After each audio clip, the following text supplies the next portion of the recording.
জানা অচিন পাখি ডাকছে গাছে গাছে পথ হারিয়ে।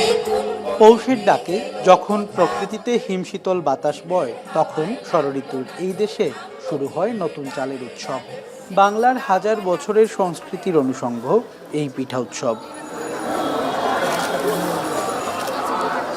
শুক্রবার পৌষ সংক্রান্তির ঠিক আগে সিলেটে বিপুল উৎসাহ নিয়ে দিনব্যাপী উদযাপিত হচ্ছে এই উৎসব। ঐতিহ্যবাহী ব্লুবার্ড স্কুল অ্যান্ড কলেজে অনুষ্ঠিত হওয়া এই উৎসবকে বেশি রঙিন করেছে শিশু কিশোরদের সুরের মূর্ছনা আর মন কাড়া বিভিন্ন সাংস্কৃতিক পরিবেশনা।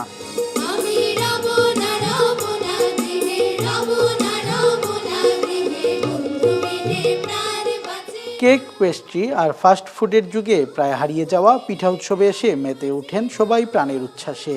আমরা প্রতি বছরই ওয়েট করি শীতের সিজনের জন্য, এবং সবচেয়ে বড় কথা হচ্ছে শীতের সিজন আসলেই যেটা দেখা যায় যে পিঠা উৎসব মুখর একটা পরিবেশ থাকে। আমাদের পিঠা উৎসবে 30 জাতের মতো পিঠা আছে, নারিকেলের সন্দেশ, ক্ষীরের সন্দেশ। আসলে আমাদের এই ঐতিহ্য যে পিঠা উৎসব বাঙালির একটা চিরায়ত প্রাচীন ঐতিহ্য, সেই ঐতিহ্য দিনের আবহে কালের ইয়েতে হুমকির মুখে পড়ে যাচ্ছে। আমরা সংস্কৃতি বিমুখ হয়ে যাচ্ছি। বিন্নি চালের পিঠা, দুধ চিতই, চুই পিঠা, পাটিসাপটা সহ প্রায় 200 পদের পিঠার সমাহার রয়েছে অর্ধশত স্টলে। শুক্রবার সকাল থেকে শুরু হওয়া এই মেলায় বেচা বিক্রিও চলছে জমজমাট। এখানে অনেক ধরনের পিঠা, এরপর শাড়ি, গয়না, ব্যাগ, আমরা অনেক মজা করছি এবং কেনাকাটা হয়েছে অনেক, এবং পিঠা, নানা রকমের পিঠা। এই পিঠা উৎসব শুধুমাত্র যে সাংস্কৃতিক ঐতিহ্য বা সাংস্কৃতিকভাবে আমাদের মোটিভেটেড করছে তেমন না, আমাদের যে নারী উদ্যোক্তা যারা আছেন তাদেরকেও কিন্তু অন্যতমভাবে এটি উৎসাহ যোগাচ্ছে। সেটি পুরানো পিঠা আছে যেগুলা এখন দেখা যাচ্ছে যে সময়ের স্রোতে হারিয়ে যাচ্ছে, ওগুলাকেও আমরা এবার এখানে আনছি যেন মানুষ, নতুন প্রজন্ম ওটাকে নতুন করে চিনে। আমার ভীষণ ভালো লেগেছে এখানে এতগুলো স্টল দেখে।